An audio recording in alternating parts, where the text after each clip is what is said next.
Senorita Shahrukh Khan इधर आ जाओ।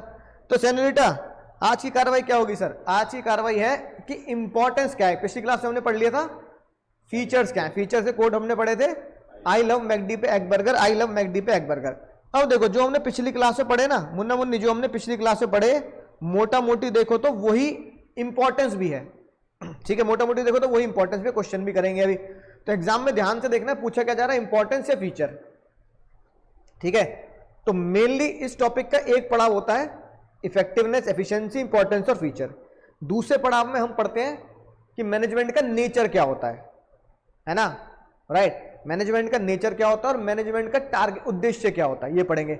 और तीसरे पड़ाव में पढ़ते हैं कि मैनेजमेंट करने के लिए कोऑर्डिनेट कैसे किया था, कोऑर्डिनेशन की रिक्वायरमेंट क्या होती है। तो मोटा मोटी देखा जाए तो इस बड़ा चैप्टर है, पहला चैप्टर बड़ा चैप्टर है, तो इसको हम 3 हिस्सों में पढ़ते हैं। तो आज पहला हिस्सा आपका खत्म हो जाएगा जिसमें हमने पढ़ा डेफिनेशन, इफेक्टिवनेस, एफिशिएंसी, इंपॉर्टेंस और फीचर्स। अगली क्लास में हम पढ़ेंगे नेचर, है ना, ऑब्जेक्टिव, और तीसरा लेवल हम पढ़ेंगे कोऑर्डिनेशन और लेवल्स ऑफ मैनेजमेंट, है ना। और क्वेश्चन करेंगे कैसे हमारा एमसीक्यू सीयूटी में कैसे आएगा और बोर्ड्स में कैसे आ सकता है।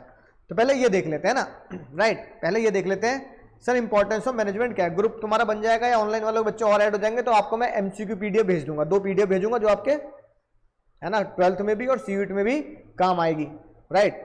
तो सर सबसे पहले देखते हैं फीचर का पहला फीचर क्या था, आई लव मैकडी पे एग बर्गर। जी से क्या था, गोल। मैनेजमेंट हमेशा में क्या बताता है, मैनेजमेंट हमेशा में क्या बताता है कि हमें किस तरफ फोकस करना चाहिए sir. Management is goal oriented process, management is goal oriented process. Importance भी अब ये बताती है। अच्छा बताओ फीचर और इंपॉर्टेंस में फर्क क्या है, फीचर और इंपॉर्टेंस में फर्क क्या है। हाँ, एक तो भाई देखो जैसे ये भाई हमारे क्या नाम भाई, अर्नब है ना, अरहम है ना। अब भाई ये अर्नब, अर्नब भी बोलूंगा झेल लेना है ना कि सर कोई बात नहीं ना। अब भाई मान लो ये बंदा बहुत ही ढीठ है, बहुत ही निकम्मा है, गुण इसके अच्छे नहीं है, लेकिन फिर भी एक्स इसके पीछे लगी रहती है। रीजन क्योंकि इसने अपनी जिंदगी में उसको क्या बना लिया है ना। तो वो गाना गा सकती है भाई कैसे हुआ, कैसे हुआ तो इतना जरूरी कैसे हुआ। जो इंसान किसी के लिए जरूरी होता है उसका चरित्र मैटर नहीं करता, है ना। चरित्र से बहुत ही खराब है, ठीक है, उल्टे सीधे काम भी करता होगा, बीड़ी सिगरेट भी पी लेता होगा कहीं, है ना, स्कूल के पीछे छुप के। लेकिन जो वो है उसे इन सब से ऊपर रखकर वो इसको जरूरी मानते कि भाई बंदा कैसा भी हो लेकिन बंदा क्या है, जरूरी है। तो जो तुम्हारा चरित्र था, चरित्र, उसे हम क्या बोल सकते हैं, तुम्हारे करेक्टर, है ना। शैलमोहन भाई की तरह क्या करूं साला करेक्टर ढीला है, करेक्टर ढीला है। करेक्टर ढीला भी हो लेकिन तुम उसके लिए क्या हो, हाँ, कैसे हुआ, कैसे हुआ तो इतना जरूरी कैसे हुआ, है ना। अब इसी बात को कंपनी पे लगाते हैं। एक एम्प्लॉय उसका करेक्टर बहुत ढीला है, अगल बगल वाले कलीग को गालियां बक दी, 2-4 उल्टी सीधी बात कर दी, पता लगा ऑफिस में तोड़ फोड़ भी कर दी, किसी के साथ मार पिटाई भी कर दी, लड़ता रहता है। मतलब कोई भी इंसान उसे पसंद नहीं करता, दूरी, भाई इससे तो दूरी रहो भाई, होता ना कई लोग ऐसे, भाई इससे तो दूरी, से बहस करना बेकार है। लेकिन फिर भी बॉस उसे कंपनी से नहीं निकाल रहा, उसकी गलतियों को इग्नोर कर रहा है। क्यों? क्योंकि वो इतना जरूरी है, इतना काबिल है कि प्रॉफिट उसकी वजह से ही आता है। क्योंकि प्रॉफिट उसकी वजह से आता है इसलिए उसकी हरकतें झेली जाती हैं। तो बॉस कहता है भाई देख उसकी कोई भी हरकतें हो लेकिन धंधा बिजनेस तो वो ही ला के देता है ना, मार्केटिंग का एक्सपर्ट है वो। तो जरूरी मतलब वो इंसान, वो जगह या वो कोई भी चीज मेरे लिए जरूरी क्यों है, उस जरूरी से उसके करेक्टर का कोई लेना देना नहीं है। हाँ मैच कर सकते हैं, कुछ जरूरी चाहिए करेक्टर का, तो करेक्टर मतलब कि मेरे अंदर के गुण क्या है, मेरे अंदर के फीचर्स क्या है ना। जैसे गोरा, सफेद, गेहुआ, ये फीचर है हमारे। भैया वो चश्मा पहनता है, चश्मा पहनता है, चश्मा नहीं पहनता है, फीचर है हमारे, है कि नहीं बात, राइट। ये ऐसे बाल रखता है, ऐसे बाल रखता है, फीचर है हमारे, ठीक है। एक बंदा है ना कभी टी शर्ट नहीं पहनता, वो फीचर है हमारे, भाई वो शर्ट ही पहनता है बस, है कि नहीं बात। तो अपने अपना एक तरीका क्या है, फीचर है हमारे, फीचर। लेकिन फीचर और जरूरी में डिफरेंस क्या हुआ, फीचर कैसे भी हो मेरे लिए इंपॉर्टेंस क्यों है ये अलग मुद्दा है, और उसके फीचर कैसे अलग मुद्दा है। हो सकता है कोई बंदा तुम्हारे लिए जरूरी ना हो, है ना, जरूरी ना हो, जैसे भैया हमारी कोचिंग के चौकीदार भैया मान लो, जरूरी नहीं है आए आए ना आए ना आए, जरूरी नहीं है मान लिए, लेकिन भाई उनका करेक्टर बहुत अच्छा है, समझ गए ना, आते जाते लोगों को प्यार से बात करते हैं, ऐसा भी नहीं किसी लड़ लिए हो, समझाई बात। तो जरूरी होना और करेक्टर होना दोनों अलग अलग मुद्दे हैं, और तुम्हारा समझ में आई। अब हमें जानना है, हमने कल जाना था कि मैनेजमेंट का करेक्टर क्या है, मैनेजमेंट का करेक्टर क्या है, फीचर्स क्या है। आज हमें जानना है मैनेजमेंट जरूरी क्यों होता है। तो हम इसको ऐसे पढ़ेंगे, मैनेजमेंट इसलिए जरूरी होता है, मैनेजमेंट इसलिए जरूरी होता है क्योंकि मैनेजमेंट क्या करता है, मैनेजमेंट हमें हमारे ग्रुप के गोल अचीव कराता है। किसके गोल अचीव कराता है, ग्रुप गोल। ग्रुप गोल क्या होते हैं भाई, एक पूरी फॉर्म के जो, यानी मेरा गोल भी अचीव हो जाए और तुम्हारा गोल भी अचीव हो जाए। ये कैसे अचीव होगा, अगर मैं मेहनत से काम करूंगा, बेईमानी नहीं करूंगा, शॉर्टकट नहीं अपनाऊंगा, है ना, जैसा कहा गया बिल्कुल तरीके से काम करूंगा, तो और कंपनी के लिए करूंगा, अपना पर्सनल प्रॉफिट बाद में देखूंगा।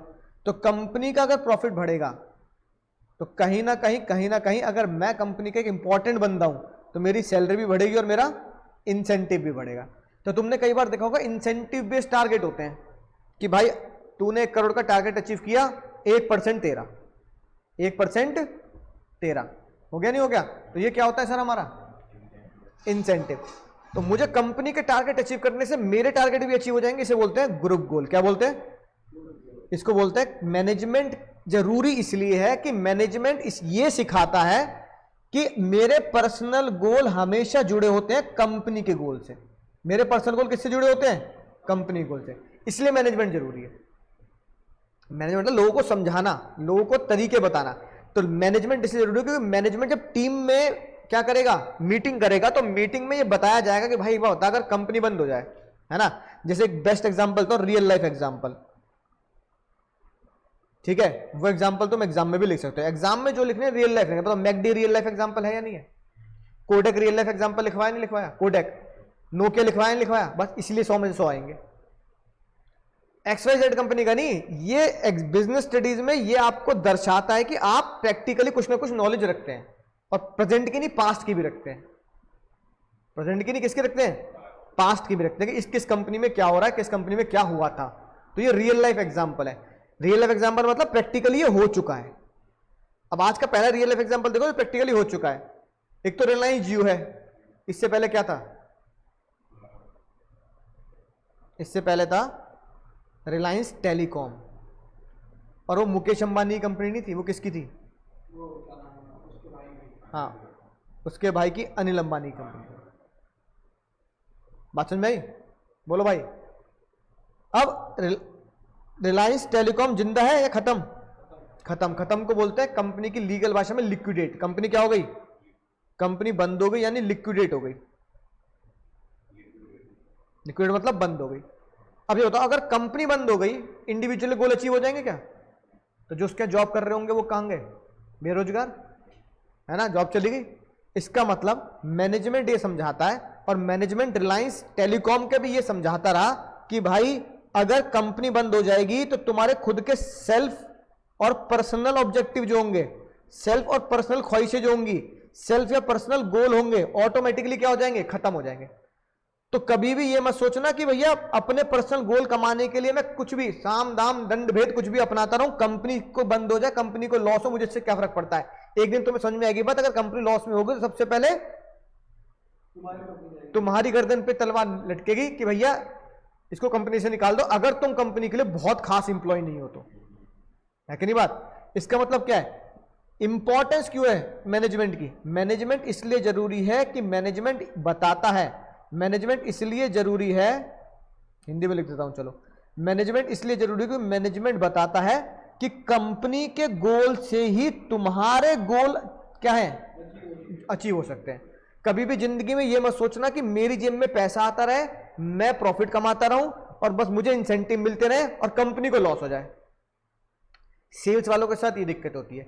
सेल्स वालों को कहा जाता है कि भाई 1 करोड़ का टारगेट अचीव कर दे, 2% तेरा, तो मुझे लगता है 2% 2 लाख हो गए। तो एक बंदे की सैलरी मान लो लाख रुपए महीना है, वो 12 लाख कमा रहा है, एकदम से 2 लाख आ जाए तो 14 लाख नहीं हो जाएंगे। तो वो क्या करेगा, 1 करोड़ की टारगेट सेल करने के लिए डिस्काउंट देता रहेगा, ले ले ले डिस्काउंट ले ले, बाय वन गेट वन ले ले, बाय टू गेट वन ले ले, ऐसे करता रहेगा। अबे तू डिस्काउंट ज्यादा दे रहा है, बाय वन के साथ गेट वन भी दे रहा है, तो पता लगा किसको लॉस हो गया। अब तूने उस साल क्या किया, 2 करोड़ की सेल, 1 करोड़ की सेल करके क्या किया, 2 लाख का इंसेंटिव तो ले लिया, पर किसके बलबूते पर, कंपनी के लॉस के बूते पर। अगले साल 2 लाख का इंसेंटिव तो छोड़, 1 लाख रुपए महीने की सैलरी लेनी मुश्किल हो जाएगी। है कि नहीं बात। प्रोडक्ट ही लॉस में बेच रहे हो तो प्रॉफिट से ही तो कंपनी कमाएगी, और प्रॉफिट से तुम्हारी सैलरी जाएगी, तो प्रॉफिट ही नहीं आता तो पैसे कहां से दूंगा। समझ गए मैनेजमेंट जरूरी क्यों होता है। तो क्या लिखोगे, management is important because, management is important because management combine the individual goal with the organisational goal, both must move in the same, यानी कि कंपनी के गोल से ही मेरे गोल अचीव है। बेस्ट एग्जांपल कौन सा हुआ sir, Reliance telecom. Reliance telecom liquidate हो गई, यानी कि क्लोज हो गई, है ना, तो इससे क्या फर्क पड़ा, if Reliance telecom closed then employees of the company become unemployed.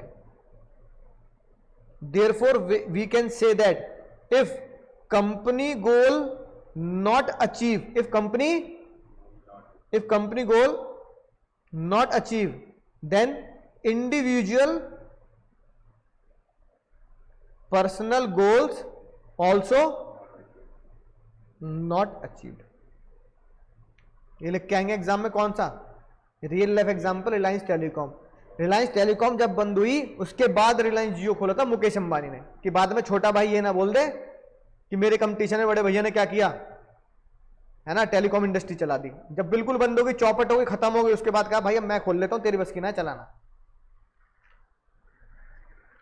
Ambani Mukesh ने तो सर बहुत ज्यादा बड़ा दिमाग लगाया, पहले 6 महीने फ्री देंगे, हाँ वो भी पढ़ेंगे, सबको आदत ही हो गई तो हाँ लिख लिया। पहला एग्जांपल हो गया, बोलो भाई पहला एग्जांपल हो गया। अब ये देखो, ये भी हमने ऑनलाइन वाले बच्चों पहला एग्जांपल लिख लेंगे ध्यान से ना, ये भी हमने गोल अचीव कर लिया। इंक्रीज एफिशिएंसी, इंक्रीज एफिशिएंसी, याद आई बात। हमने फीचर में क्या पढ़ा था, balance, effectiveness and efficiency, feature में पढ़ा था निकम्मो। फीचर में क्या पढ़ा था, तो जो फीचर है वही क्या बना, इंपॉर्टेंस। गोल फीचर है, गोल इंपॉर्टेंस बन गया, एफिशिएंसी फीचर है तो ये इंपॉर्टेंस बन गई, बात है कि नहीं बात, राइट। एफिशिएंसी का मतलब क्या होता है, कॉस्ट या optimum utilisation, optimum utilisation of resources. इसका बेस्ट एग्जांपल तो बताऊं तुम्हें क्या है,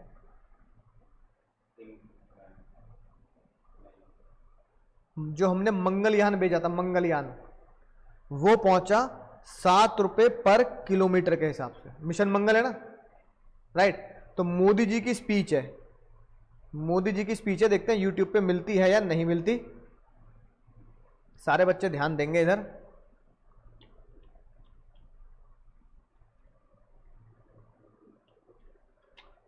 मंगलयान 7 रुपए पर किलोमीटर। अब यही एग्जाम्पल एग्जाम में लिख के आएंगे भैया, ये देखो अब ध्यान सुनना। ऑनलाइन वाले बच्चे थोड़ी आवाज कम आएगी पर ध्यान देंगे।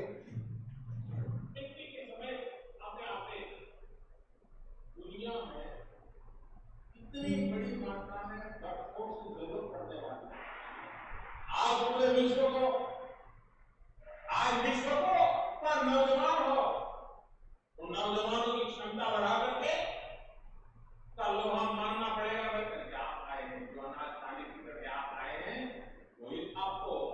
अब सुनना, अहमदाबाद में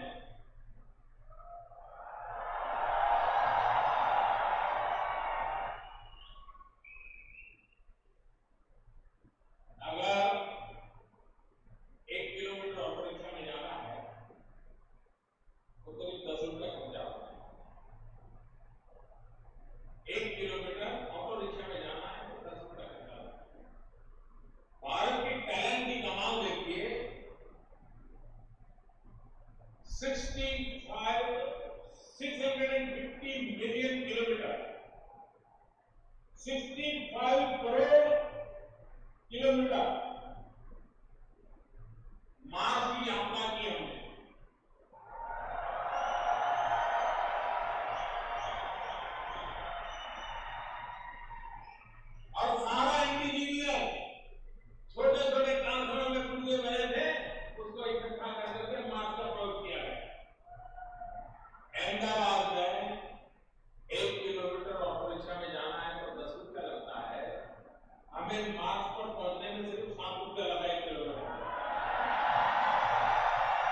कितना लगा भाई?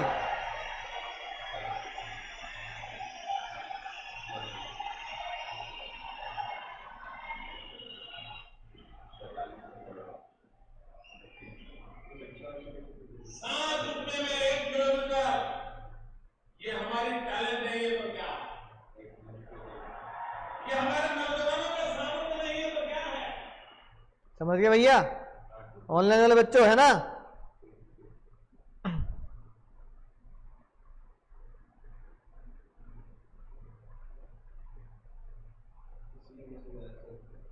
बताइए प्लीज।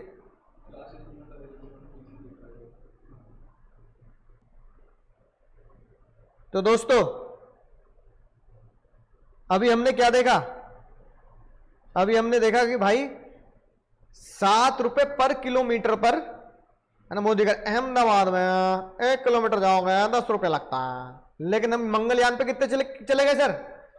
7 किलोमीटर, 7 रुपए पर किलोमीटर, यानी 3 रुपए अहमदाबाद के ऑटो से सस्ता। इसे क्या बोलोगे? इसे टैलेंट नहीं, इसे मैनेजमेंट के भाषा में क्या बोलेंगे? एफिशिएंसी। एफिशिएंसी मतलब least cost, minimum input maximum output, यानी गुजरात से भी सस्ता। मंगलयान में क्या हो गया सर?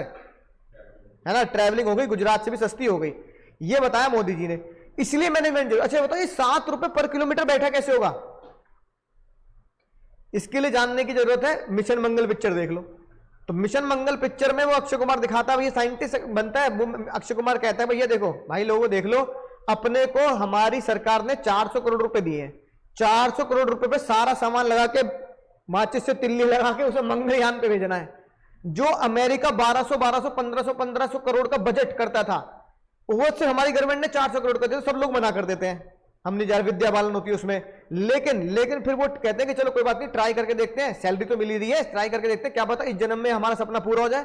तो वो क्या करते हैं? सस्ते प्रोडक्ट बनाते हैं कि भैया इंपोर्टेड नहीं करेंगे, इंडिया में बनाएंगे, कबाड़ से ही बनाएंगे, रिसाइकिल करके ही बनाएंगे, मंगलयान को हल्का करेंगे तो तेजी से भागेगा। तो मंगलयान को हल्का करने से कौन सा लोहे की जगह कौन सा फैब्रिक लगाएं कि यूनिवर्स में जाके वो टूटे ना, पिघले ना, खराब ना हो और चलता रहे। तो मैनेजमेंट जरूरी था, एक्सपेरिमेंट जरूरी था, और एक्सपेरिमेंट हुए कैसे सारे? मैनेजमेंट से। इसलिए मैनेजमेंट इसलिए जरूरी है कि मैनेजमेंट आपकी इफेक्टिवनेस बढ़ाए ना बढ़ाए, इफेक्टिवनेस की बात नहीं चल रही, मैनेजमेंट आपकी इफेक्टिवनेस बढ़ाए ना बढ़ाए, लेकिन एफिशिएंसी बढ़ाता है, यानी कि कॉस्ट रिड्यूस करता है, optimum utilisation of resources use करता है। तो हम क्या लिख देंगे? 7 किलोमीटर, 7 रुपए पर kilometre is the cost of Mangalyaan, है ना, टू रीच मार्स। ठीक है, कहां पहुंच गया? मार्स में। It is done only by efficiency and effective management. It is done only by effective management. दूसरे का एग्जांपल हो गया भाई, पहले का एग्जांपल कौन? रिलायंस टेलीकॉम। दूसरे का एग्जांपल मंगलयान। ठीक है, अगला भी देखो, जो दोबारा सेम एग्जांपल बताओ। मैनेजमेंट की जरूरत इसलिए है, मैनेजमेंट इसलिए जरूरी है, मैनेजमेंट इसलिए जरूरी है क्योंकि मैनेजमेंट हमें डायनामिक बनाता है। ये हमने कहां पढ़ी थी बात? फीचर्स में पढ़ी थी ना, डायनामिक। एग्जांपल सेम चिपका देंगे, कौन सा? मैकडी। इसका मतलब क्या? Business has to adopt itself as per the environment. Businessman को अपने आप को कैसे अडॉप्ट करना चाहिए? एनवायरमेंट के हिसाब से। तो पहले 3 पॉइंट डिट्टो सेम है किसकी तरह? पहले 3 पॉइंट डिट्टो सेम है किसकी तरह? फीचर्स की तरह। इंपॉर्टेंस में 3 एक्स्ट्रा पॉइंट है, बस सुनेंगे ध्यान से। इंपॉर्टेंस ये बताता है कि मैनेजमेंट इसलिए जरूरी है क्योंकि मैनेजमेंट आपके पर्सनल गोल को अचीव क्या करेगा? अचीव करवा देगा। तो मैनेजमेंट क्या करता है? मैनेजमेंट आपको समझाता है, मैनेजमेंट इसलिए अपने आप को जरूरी बनाता है कि मैनेजमेंट आपको मोटिवेट करता है कि भाई कंपनी के गोल अचीव होंगे तो तेरे अचीव भी होंगे। जब मैंने ऊपर पढ़ा तो आपके पर्सनल गोल अचीव हो जाएंगे। कैसे? हाई सैलरी, है ना, प्रमोशन। पर्सनल गोल भी क्या होंगे सर तुम्हारे? फुलफिल हो जाएंगे। पर्सनल गोल भी, बोलो भैया, फुलफिल हो जाएंगे, है ना। मैनेजमेंट इसलिए जरूरी है कि मैनेजमेंट ये नहीं कहता बस मैं ही खाऊंगा, मोदी जी की तरह सबका साथ सबका विकास, इसे बोलते हैं डेवलपमेंट ऑफ, इसको कानूनी भाषा में और लीगल भाषा में बोला जाता है CSR। क्या बोला जाता है? बताओ CSR क्या होता है?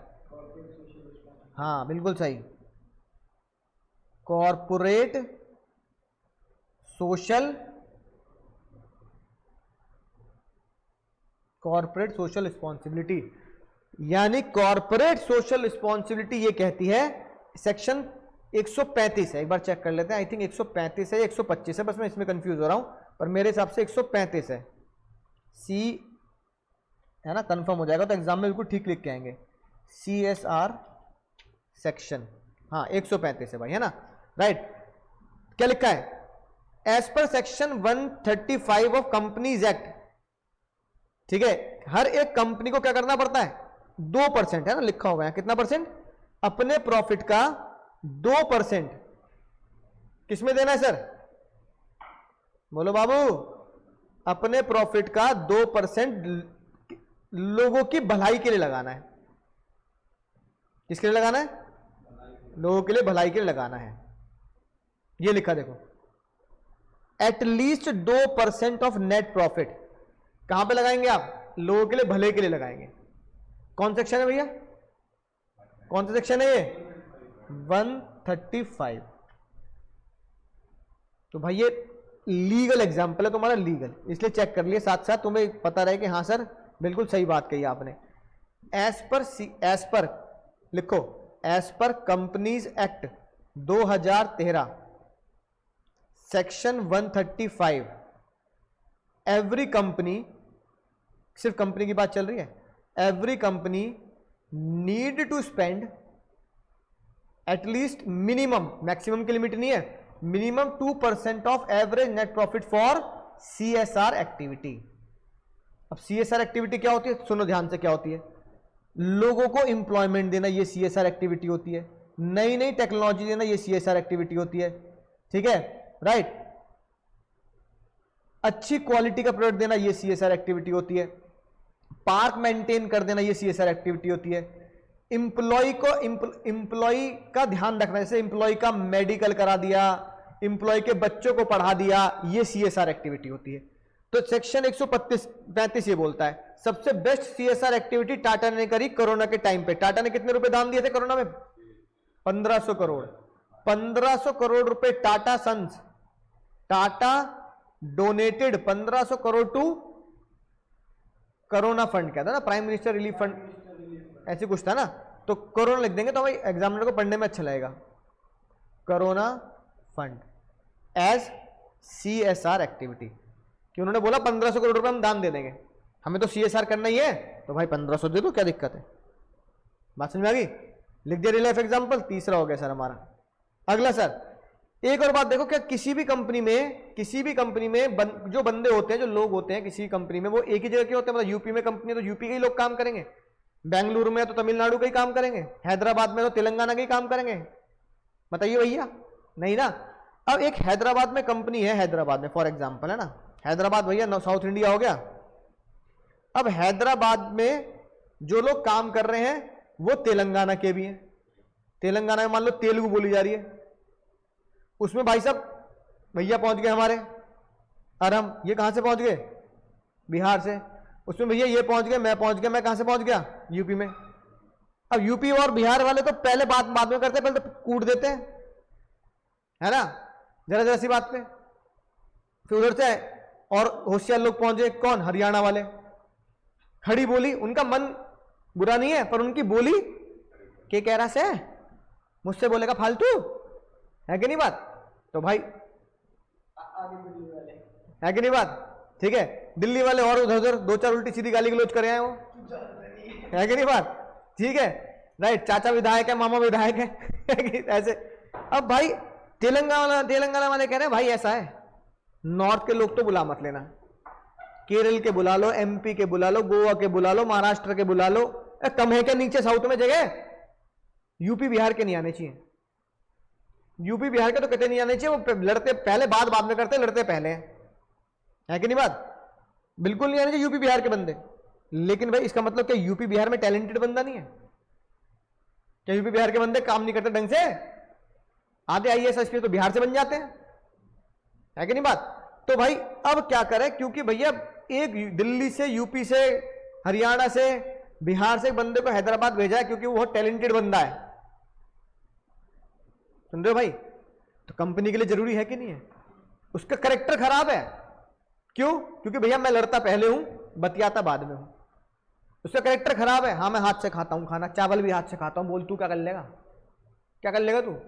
है ना? अब ये भाई वेजिटेरियन है, ये नॉन वेजिटेरियन है। हाँ मैं नॉन वेजिटेरियन हूं, क्या कर लेगा तू?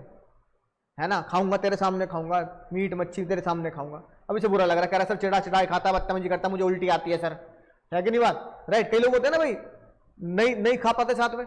अब इतने सारे डिफरेंसेस हैं, background difference, state difference, culture difference, है ना? अब भैया के लिए हमारे लिए छठ पूजा ज्यादा इंपॉर्टेंट है, हमारे लिए होली इंपॉर्टेंट है ना? गुजरातियों के लिए क्या इंपॉर्टेंट है? वो डांडिया खेलते हैं, यानी कि नवरात्र इंपॉर्टेंट है। और बंगाल में, है ना, नवरात्र इंपॉर्टेंट हुए, दुर्गा पूजा इंपॉर्टेंट है। अलग अलग स्टेट, साउथ में चले जाओ तो उनके लिए ओणम ज्यादा इंपॉर्टेंट है ना? महाराष्ट्र में जाओ तो दिवाली और दुर्गा पूजा इतनी इंपॉर्टेंट है। गणपति बप्पा मोरया, जितनी छुट्टी हमारे दिवाली में पड़ती है उससे ज्यादा छुट्टी उनके यहाँ गणपति विसर्जन में पड़ती है। तो कहते हैं दिवाली में छुट्टी मत दो, गणपति विसर्जन में क्या चाहिए? पूरे 10 दिन की छुट्टी, स्कूल बंद हो जाते हैं।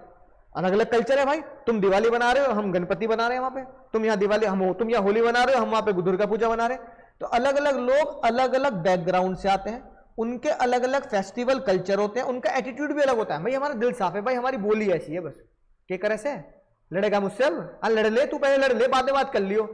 कान टाप दूंगा ना, कान के नीचे होश आ जाएगा तेरे को। तो पता लगा यूपी बिहार वाले ऐसे बात कर रहे हैं। भाई हमारा दिल साफ है, लेकिन हम बस बोली ऐसी है हमारी, हमारा स्टाइल अलग है।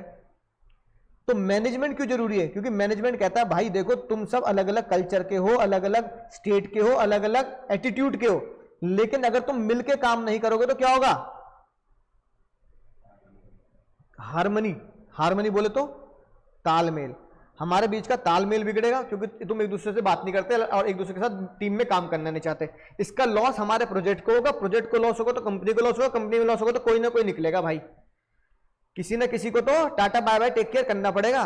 जैसे यूएस में चल रहा है, यूएस में रिसेशन आया हुआ है, नौकरी से निकाल रहे हैं लोगों को, है ना? पहले विदेशी लोगों को, इंडियंस को, उसके बाद अमेरिकन को नौकरी से निकलने। सबसे ज्यादा यूएस में नौकरी करी, यूएस की इकोनॉमी डाउन चल रही है, रिसेशन पे चल रही है, कि लोगों निकाल रहे हैं। तो भाई अगर तुम ऐसे काम करोगे तो नौकरी से निकलने की नौबत। इसलिए हार्मनी मैनेजमेंट इसलिए जरूरी है क्योंकि मैनेजमेंट इन सब बातों को जानता है।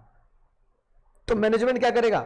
Management UP, Bihar, Delhi, Punjab, Haryana, MP, Rajasthan, इन सब के लोगों को प्रॉपर डायरेक्शन देता है कि भाई इन सबको जोड़ के रखना है। ये हैदराबाद के हो गए भाई, ये यूपी के हो गया भाई, ये मान लो बिहार का हो गया, ये दीदी हमारी, है ना, पंजाब की हो गई। सबको जोड़ के रखना है भाई, सबको जोड़ के रखना है ताकि हम कंपनी का गोल अचीव कर सकें। कंपनी का गोल अचीव हो तुम्हारा अपने आप गोल अचीव हो जाएगा। यानी कि कंपनी इंपॉर्टेंट है, आपके पर्सनल बिलीव्स और पर्सनल एटीट्यूड इंपॉर्टेंट नहीं। समझ गए भैया? बोलिए। इसका मतलब पहले 3 पॉइंट कैरेक्टर से पता लगे। कौन कौन से? गोल, इफेक्टिवनेस मत लिखना, सिर्फ एफिशिएंसी, डायनामिक, 3 अलग से, पर्सनल ऑब्जेक्टिव, सीएसआर, सोसाइटी और हार्मनी। तो बहुत ही दर्द भरे दिल से हमारे आराम भाई ने शेरो शायरी करी उसकी याद में। दर्द जिगर सांसे हथेली पर, डी से, कभी कभी डी से डायनामिक, दर्द जिगर, वाह सर, दर्द जिगर, ई से एफिशिएंसी, जी से, है ना, पहले वाला ग्रुप गोल, सांसों के एस से सोशल रिस्पॉन्सिबिलिटी, सीएसआर, हथेली के एच से आखिरी वाला पॉइंट हार्मनी। लोग अलग अलग बैकग्राउंड से आते हैं। और पर के पी से परवेसिव नहीं, पागल लो, पर्सनल ऑब्जेक्टिव, परवेसिव तो उसमें है, याद है की बात? तो पहला कोड था आई लव मैकडी पे एग बर्गर, दूसरा कोड है, दूसरा कोड नहीं है, दूसरी शायरी है, दर्द जिगर सांसे हथेली पर। तो बस दिल में बहुत दर्द है और सांसें हथेली पर है, बस कब जान चली जाए कुछ नहीं पता ना। राइट, दर्द जिगर सांसें हथेली पर, याद रखेंगे सर। ठीक है,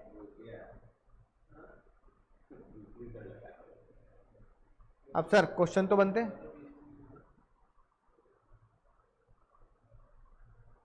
बताओ भाई लोगों, पहले करते हैं क्वेश्चन नंबर 4। बताओ, ये क्वेश्चन कर दो बस, तो पता लग जाए कैसे क्वेश्चन आएंगे। इंपॉर्टेंस बता दो, और भगवान करे लाइन कोड करने के लिए आ जाए तो इंपॉर्टेंस बता दो, क्योंकि बिना पढ़े बिना लाइन निकाले हमें पता नहीं लग सकता। पहले बताओ, पहले कोड बोलो क्या है। ठीक है, दर्द ए जिगर सांसें हथेली पर। डी से, ई से एफिशिएंसी, जी से ग्रुप गोल, एस से सोशल भलाई का काम, एच से harmony between the group, P से पर्सनल गोल्स। पहचान सकते हो?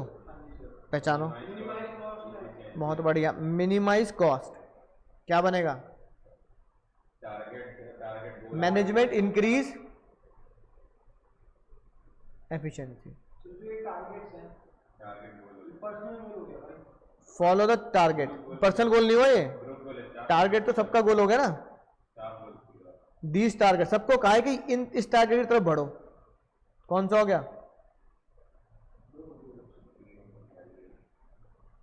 ग्रुप गोल हो गया,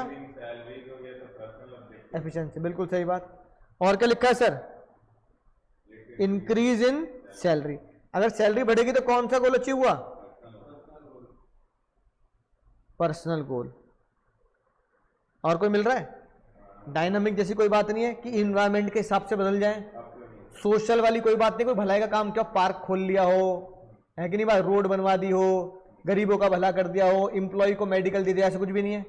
और हारमनी वाली ऐसी कोई बात नहीं लिखी कि दो लोग आपस में, दो लोगों को समझाया जा रहा हो कि भाई मिलके काम करो, है कि नहीं बात।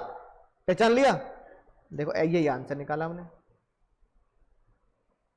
Efficiency, achieving group goal, personal objective.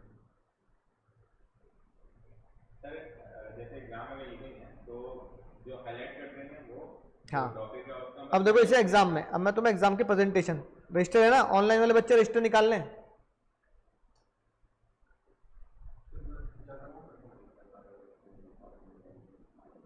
Importance of management, 5 point development, development of society. Development of society का मतलब होता है सोसाइटी और देश का भला करना, जिसे हम बोलते हैं CSR। क्या बोलते हैं? CSR activity. CSR की फुल फॉर्म क्या होती है? Corporate social responsibility. Best example क्या है? पहला, टाटा ने कोरोना फंड में 1500 करोड़ रुपए दान दे दिए, इसे बोलेंगे कॉर्पोरेट सोशल रिस्पॉन्सिबिलिटी। दूसरा, सेक्शन 135 ऑफ कंपनीज एक्ट में लिखा है कि हर एक कंपनी को 2% नेट प्रॉफिट भलाई के काम में करना पड़ेगा। अब जैसे एक बात बहुत एग्जांपल देता हूं, मान लो दूसरा, ये तो अपनी कोचिंग के आगे सामने पार्क है, यहां पे हमने बोर्ड लगा दिया, मान लो this park maintain by RKG, तो ये आरकेजी की क्या बनेगी? आरकेजी की डेवलपमेंट ऑफ सोसाइटी होगी। आरकेजी कौन सा पॉइंट बना? डेवलपमेंट ऑफ सोसाइटी, है ना। पार्क मेंटेन बाय आरकेजी, भाई मालिक को हम पैसे देते हैं, है ना, हम पार्क को क्या करते हैं? मेंटेन करते हैं, तो ये आरकेजी की क्या होगी? CSR activity. ठीक है भैया। अब ऑनलाइन वाले बच्चे भी साथ साथ क्या निकालने हैं भाई? है ना,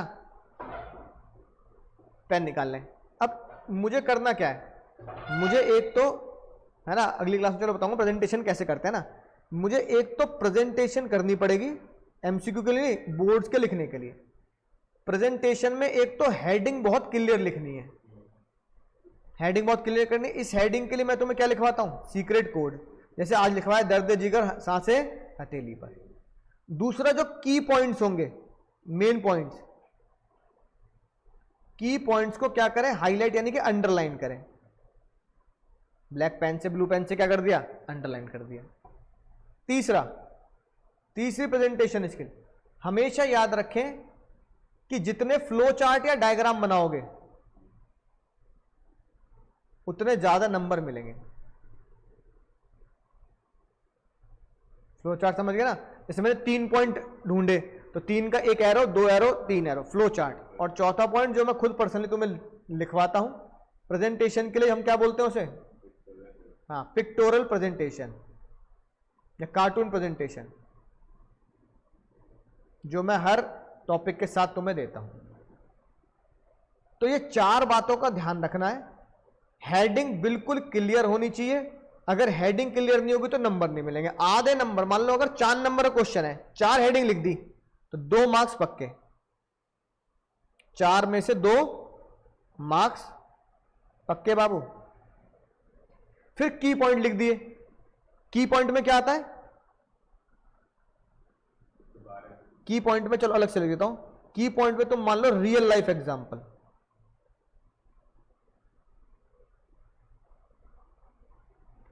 तुमने रियल लाइफ एग्जांपल लिख दिया है ना, और की पॉइंट में जो मेन बात है उसको अंडरलाइन कर दिया, 1 नंबर पक्का है ना। और फिर एक बढ़िया सा पिक्टोरल प्रेजेंटेशन बना दिया और चार्ट के थ्रू प्रेजेंट कर दिया तो 1 नंबर और पक्का, 4 नंबर पक्के हो जाएंगे। तो 4 में से 2 नंबर तो किसके होते हैं, हेडिंग के ही होते हैं, बाकी 2 नंबर होते हैं कि तुम उसके अंदर क्या लिख रहे हो। जैसे अगर मान लो मुझे लिखना है ब्रिंग हार्मनी, तो ब्रिंग हार्मनी में मुझे याद होनी चाहिए क्या बात है कि इन अ मैनेजमेंट या in a firm, in a business firm, there are lots of people who came from different background, different culture, different attitude, different style. Therefore management help them to motivate them to bring harmony between them. इसका क्या हो गया, ये हो गया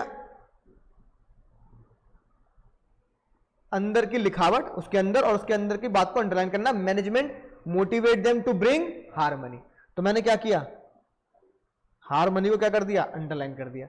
फिर एक real life example लिख दिया है ना, रियल लाइफ एग्जांपल लिख दिया, ठीक है। मान लो एक कंपनी है TCS, the head office is in Bengaluru. Bengaluru कहाँ है, तमिलनाडु में है ना, राइट, या तेलंगाना में है, कर्नाटका, कर्नाटका लिख दिया ना, याद हो तो, ठीक है। या मान लो उसका हेड ऑफिस हैदराबाद, हैदराबाद का है, तेलंगाना में। In head office Hyderabad there are employees from Bihar, Uttar Pradesh, Rajasthan, UP. Management manager bring harmony and motivate them to achieve common goal. फिर फ्लो चार्ट बना दिया और पिक्टोरियल जो मैं कार्टून प्रेजेंटेशन देता हूं ये तुमने बना दी। तो 2 नंबर तो हेडिंग के हो गए, 1 नंबर हो गया इसका रियल लाइफ एग्जांपल और जो मैं अंदर का कंटेंट लिख रहा हूं, और 1 नंबर हो गया पिक्टोरियल प्रेजेंटेशन और डायग्राम बनाने। अगर मैं कॉपी चेक करूंगा बोर्ड्स की तो मैं पहले चेक करूंगा भाई हेडिंग सही है, 2 नंबर दे दो बच्चे को। बच्चे ने अंदर का कंटेंट हवाई बातें नहीं लिखी, in my word, in his word, real life example इतना बढ़िया लिखा है कि मजा आ गया पढ़ के। Actual real life example, Reliance telecom, Reliance Jio, Tata, है ना, मैकडी, ऐसे रियल लाइफ एग्जांपल, मजा आ गया पढ़ के। 1 नंबर पक्का वहीं कि प्रैक्टिकल नॉलेज है बच्चे को। और 1 नंबर पक्का हो जाता है कि उसने वाकई में पिक्टोरियल प्रेजेंटेशन के साथ साथ एक फ्लो चार्ट से बनाया ताकि पढ़ने वाले को इजी और अच्छा लगे देखने में, है ना। इस तरीके से 4 में से 4 नंबर आपको दिए जाते हैं। ऑनलाइन वाले बच्चे क्या लिख लेंगे, प्रेजेंटेशन स्किल लिख लो जल्दी, या फोटो ले लो जल्दी से और घर पे जाके बीएसटी के रजिस्टर में नोट करना, प्रेजेंटेशन स्किल्स। 5 प्रेजेंटेशन स्किल हो गई हमारी। हेडिंग को अच्छे से याद करना है, दूसरा की पॉइंट को एग्जाम में अंडरलाइन करना है, तीसरा रियल लाइफ एग्जाम्पल लिखने ही लिखने हैं, और चौथा फ्लो चार्ट और पिक्टोरियल प्रेजेंटेशन करनी ही करनी है। कर सकते हैं, करते हैं बच्चे, कई बच्चों के घर स्कूल वाले बहुत तारीफ करते हैं, बहुत बढ़िया लिखा है। जैसे मेरी टीचर है ना, मुझे लगता है मैं ये तो डांट डूट के बता देंगे। नहीं ऐसा नहीं है, तुम नहीं, ड्राइंग थोड़ी है, पिक्चर प्रेजेंटेशन। तुम कहते हैं ना सर, क्या कहते हैं, तुम उनकी बुक देखो, कौन सी सर है, सुभाष जी सर है ना, उनकी बुक में मिल जाएंगी तुम्हें, जो मैं तुम्हें कार्टून प्रेजेंटेशन बनाता हूँ। एपीसी वालों की आती है, एपीसी वालों की बुक आती है, जहाँ पराग सर की बुक छपती है, एपीसी की बुक में देखना बहुत सारी कार्टून प्रेजेंटेशन मिलेंगे। हाँ, एपीसी के थ्रू, इकोनॉमिक्स की, एपीसी की तो वही आती है जो क्या कहते हैं हमारी अप्लाइड की भी एपीसी की आती है। हाँ तो वो ये रॉयल भी एपीसी बनाता है, एपीसी से आता है। हाँ तो एपीसी में जो टीचर है बीएसटी के उनकी प्रेजेंटेशन मिलेंगे। अब पता नहीं उन्होंने कोई मेरा चैनल देख लिया या मैंने उन है ना उनकी बुक को देखा तो उसमें थी कार्टून प्रेजेंटेशन। और जब मैं खुद पढ़ता था सुभाष दे सर की बुक तो मैं तब भी देखता था है ना, उसमें तब भी होती थी, आज से 15-15 साल पहले भी एक चैप्टर में एक दे दी बस, क्योंकि तब इतना चलन नहीं था कि चीज़ों को कैसे करना चाहिए। तब तो ये था कि घिसापट्टी करो और रटो और चले जाओ। तब एप्लीकेशन बेस्ड क्वेश्चन नहीं आते थे, केस स्टडी नहीं आती थी, सीधा सीधा आता था। तब भी थी, देखी थी। तो तुम्हारे स्कूल के भले ही नंबर काट ले मैडम या मना कर दे, लेकिन बोर्ड में कभी नंबर नहीं कटेंगे, क्योंकि बोर्ड वाले खुद यही कह रहे हैं। बोर्ड की टॉपर की कॉपी दिखाऊंगा तुम्हें मैं, टॉपर की कॉपी। नहीं मैं नहीं चेक, जो प्राइवेट कोचिंग लेते हैं वो चेक, उनको अलाउड नहीं होता। बोर्ड की टॉपर की कॉपी पर सीबीएसई ने इशू कर रखी है कि सीबीएसई ऐसा चाहता है, तो बोर्ड की टॉपर की कॉपी देखोगे हर एक क्वेश्चन में एक कार्टून प्रेजेंटेशन बना रखी है। ठीक है भैया, ये बात समझ आ गई। चलो अब आगे करते हैं सर, अगला क्वेश्चन करते हैं भाई।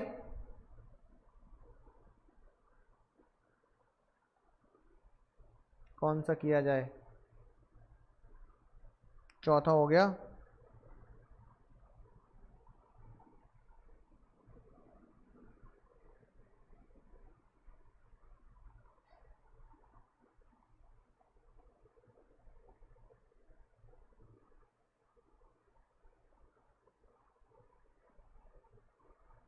करो 23 है ना, देखो ये लिखा है, इंपॉर्टेंस बता दो।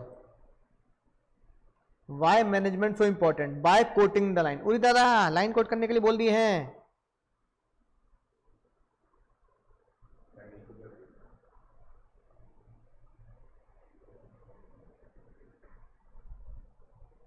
दूर से पता लग रहा है। कौन सा बना, दर्द ए जिगर सांसे हथेली पर, ये बन गया मेरा e, efficiency increase.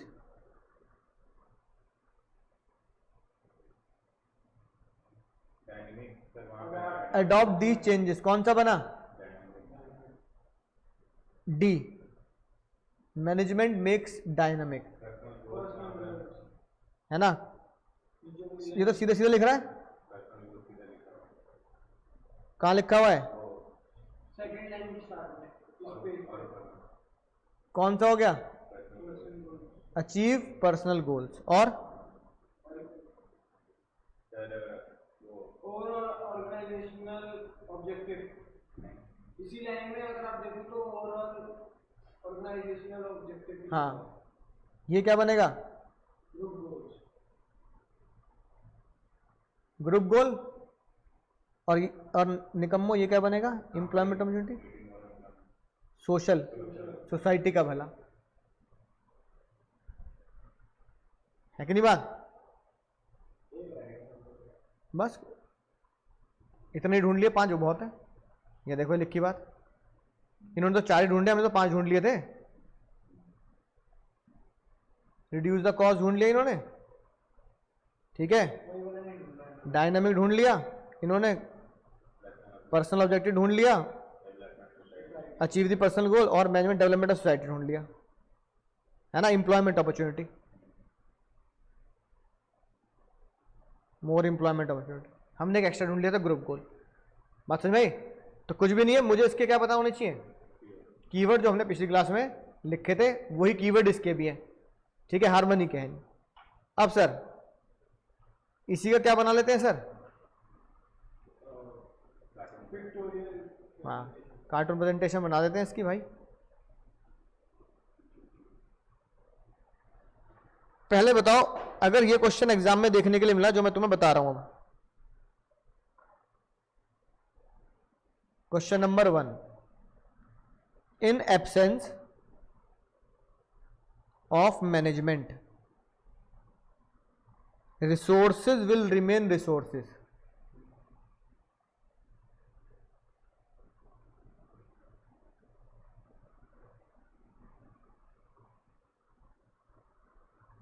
and never become production.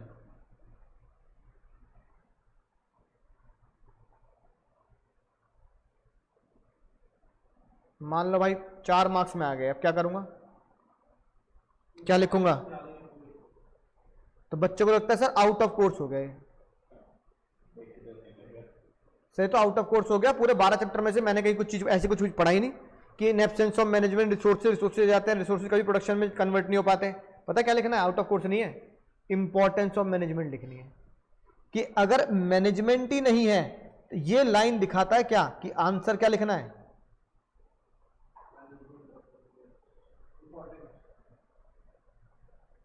बात खत्म। क्वेश्चन दो, ये आउट ऑफ कोर्स क्वेश्चन है जो बच्चे एग्जाम में गड़बड़ करता है। क्वेश्चन है success of organisation depends upon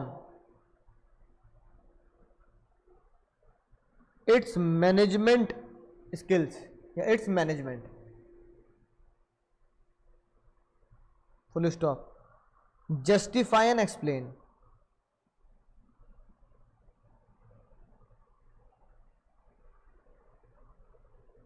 बोलो भाई,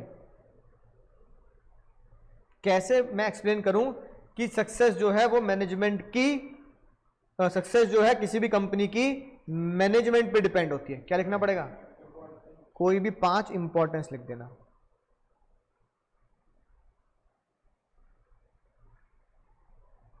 तो ये भी बच्चे बोलते हैं सर ये भी आउट ऑफ कोर्स क्वेश्चन आ गया एग्जाम में, पता ही नहीं लगा पूछ क्या रहा है।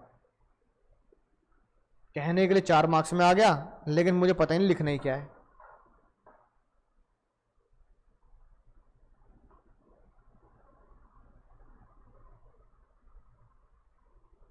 ठीक है, नोट कर लिया दोनों क्वेश्चन। अब इंपॉर्टेंस की 2 सीपी तो बना लेते हैं, है ना। पहला,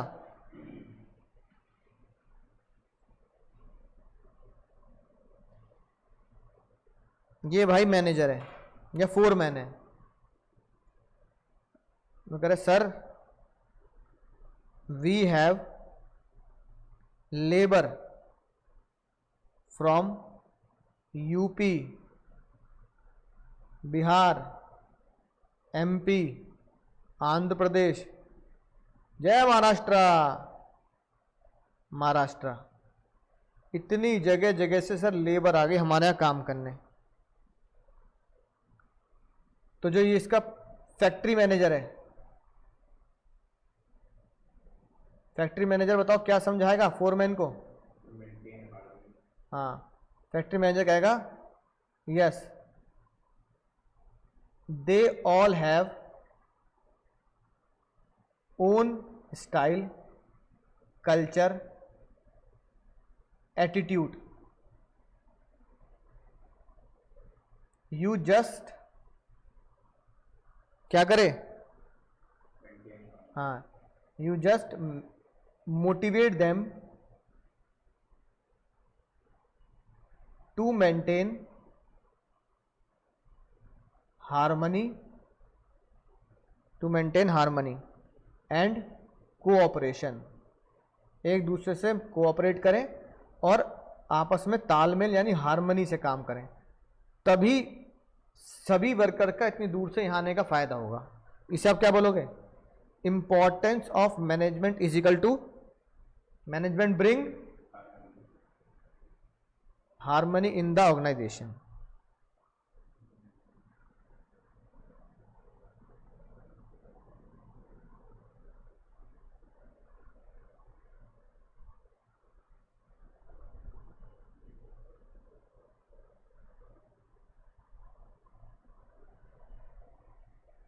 डायनामिक वाला बना सकते हो फिर से ही, कौन सा? मैकडी वाला।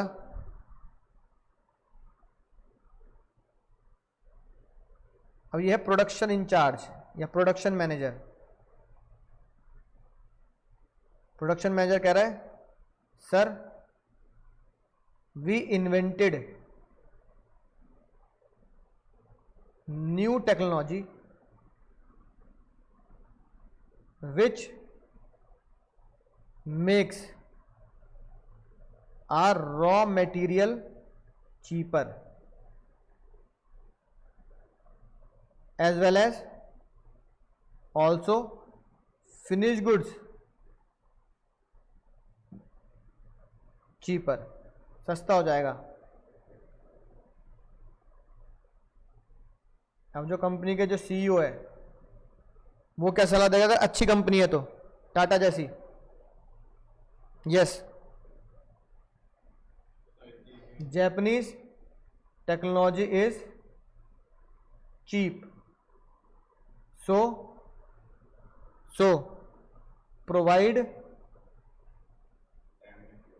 good quality at reasonable price. हाँ, good quality at reasonable price to people of India. India के लोगों को रीजनेबल प्राइस पे दो। अब जो चीज पहले महंगी थी अब सस्ती हो रही तो भाई सस्ती दे दो ना, क्या दिक्कत है ना? पहले 1 GB डेटा मिलता है 200 रुपए का, अब 1 GB डेटा मिलता है 2-3 रुपए का, तो लूटते रहोगे जिंदगी में लोगों को, है कि नहीं बात? राइट। तो क्या करेंगे हम? Society development, importance of management is equal to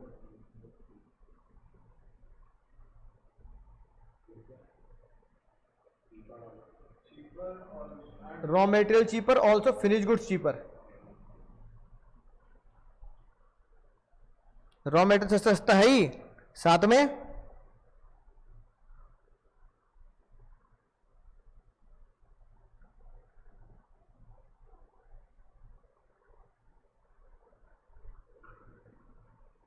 बोलो भाई, बात समझ में आ गई? तो हमने आज क्या सीखा? इंपॉर्टेंस, इंपॉर्टेंस का कीवर्ड, इंपॉर्टेंस से क्वेश्चन भी कर लिए और प्रेजेंटेशन स्किल भी सीख ली कि मुझे पता होना चाहिए किस तरीके से मुझे, है ना, एग्जाम में प्रेजेंटेशन करनी है। ठीक है, अगली क्लास से धीरे धीरे क्वेश्चन वाइज बताऊंगा कि किस क्वेश्चन में कैसे प्रेजेंटेशन करनी है ना? किस तरह क्वेश्चन आएगा तो कैसे प्रेजेंटेशन करेंगे, दूसरे तरह क्वेश्चन आएगा तो कैसे प्रेजेंटेशन करेंगे, एक कॉमन प्रेजेंटेशन टेक्निक तुम्हें बता दूंगा। ठीक है, अब सर अगली क्लास में क्या पढ़ेंगे भाई? अगली क्लास में थोड़ी सी भूमिका बता देता हूं। अगली क्लास में हम पढ़ने वाले हैं नेचर ऑफ मैनेजमेंट। क्या पढ़ने वाले हैं? नेचर होते हैं 3, कितने भैया? पहला आर्ट, साइंस, प्रोफेशन। तो सबसे पहला सवाल ये उठता है कि बताओ मैनेजमेंट आर्ट है या नहीं है? आए? ऐसा कैसे है? आए? कैसे है? क्योंकि आर्टिस्ट तो ऐसे होते बजा रहे हैं डिंग डिंग डिंग डिंग, है ना, बेख्याली में तेरा ख्याल आए। तो 2-2 लोग, 3-3 लोगों को इकट्ठा कर लिया। एक आर्टिस्ट बुला लिए ए आर रहमान, एक आर्टिस्ट बुला लिए पेंटर, और एक आर्टिस्ट बुला लिए किरण, ये भी आर्टिस्ट है। यानी कि एक कलाकार जो गाना गाता है, एक कलाकार जो पेंटिंग करता है, एक कलाकार जो एक्टिंग करता है, तीनों अपने आप में क्या है? आर्टिस्ट है। तो आर्टिस्ट का मतलब अभी हमेशा वो नहीं होता कि जो पेंटिंग बना रहा होगा, नहीं, ये भी क्या है? आर्टिस्ट। क्रिकेट खेलने वाला भी आर्टिस्ट है। और फिर हमने बुला लिया मैनेजर, मुकेश अंबानी बुला लिया, टाटा बुला लिया, ये बुला लिया। अब इनके झगड़े हो रहे हैं। मैनेजर कह रहे हैं हम भी आर्टिस्ट है, तुम्हारी तरह हीरो मत बनो। अगेन बात, पेंटिंग करना है, गाना गाना आ गया तो तुम हीरो बनने हो, है? विराट कोहली को बोल दिया क्रिकेट खेलना है तो हीरो बनना है, तो हम भी तो आर्टिस्ट हैं। तो आर्टिस्ट कह रहे हैं भाई तुम कैसे हो आर्टिस्ट? तो हमने कहा भाई तुम बताओ, तुम आर्टिस्ट अपने आप को क्यों हीरो बनते हो? तो तुम्हारे पास ऐसा क्या खास है? तो आर्टिस्ट ने बोला हमारे पास स्किल्स है और हम हर एक काम को पर्सनली शिद्दत से करते हैं, है ना?